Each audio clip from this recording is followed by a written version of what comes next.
आज आपण बघणार आहोत. नवरात्र सुरू आहे. बगरीची भाकरी आणि हिरव्या मिरच्याचा ठेसा.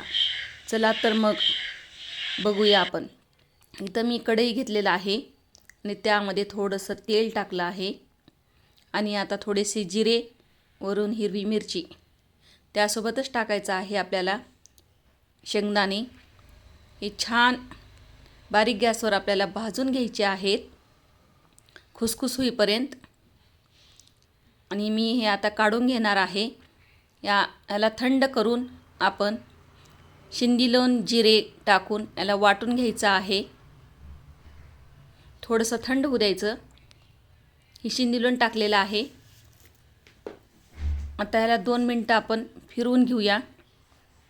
खूप छान असं झणझणीत हिरवी मिरच्याचा ठेसा बनवत आहोत आपण.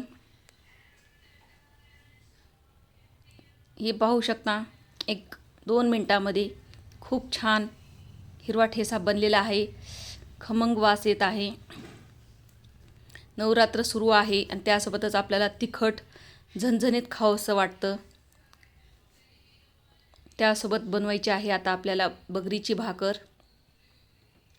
हे बनलेलं आहे झणझणीत ठेसा. इथं मी घेतलेला आहे 1 किलो बगर आणि त्यासोबतच 1 वाटी शाबू.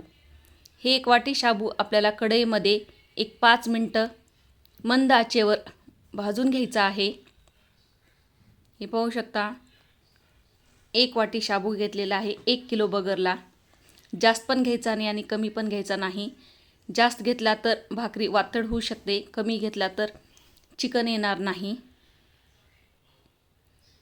हे 1 किलो बगर आहे. याला स्वच्छ व्यवस्थित निवडून घेतलेला आहे. यामध्ये मी हे भाजून घेतलेला शाबू टाकत आहे. हे थंड झालेला आहे आणि यामध्ये मिक्स करून हे आपल्याला आता दळून आणायचं आहे. इथं पाहू शकता, हे पीठ मी दळून आणलेलं आहे आणि आता आपल्याला बनवायची आहे बगरीची भाकरी. त्यामध्ये चवीनुसार आपल्याला टाकायचं आहे शिंदीलोन. आणि आता हे सुंदर भाकरी आपल्याला बनवायची आहे. नवरात्रात आपल्याला रोज रोज शाबू खाऊ वाटत नाही, ॲसिडिटी होते. त्यामुळे आपल्याला बगरीची भाकर, हिरव्या मिरच्याचा ठेसा आणि त्यासोबतच दही आणि शेंगदाणे असं जर उपवासाला आपण 1 टाईम घेतलो तर आपल्याला 10 दिवस कधी उपवास संपला हे कळणारसुद्धा नाही. मी तर अजिबात शाबू खात नाही, पण भाकरी बनवून खाते. तुम्ही बघितल्यानंतर खरंच म्हणचाल, वाव, किती सुंदर भाकरी हे बनलेली आहे. झटपट हे 2 मिनटातच भाकरी बनते. पाहू शकता, खूप सुंदर भाकरी बनते इथं. पाहू शकता, हे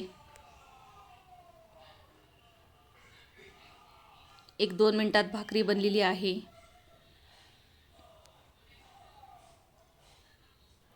छान फुगत पण आहे.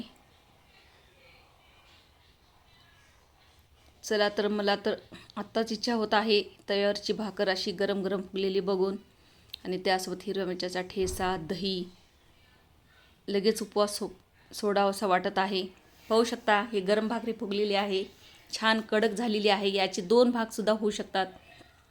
बघून घ्या, हे खूप सुंदर कडक अशी सुंदर भाकरी झालेली आहे. चला तर मग त्यासोबत दही आहे, हिरव्या मिरच्याचा ठेसा आहे. उपवास सोडायला तयार राहा. टेस्ट पण बघा. यासोबत आपण भेंडीची भाजी, बटाट्याची भाजी, काकडीची भाजी, टोमॅटोची भाजी करू शकता.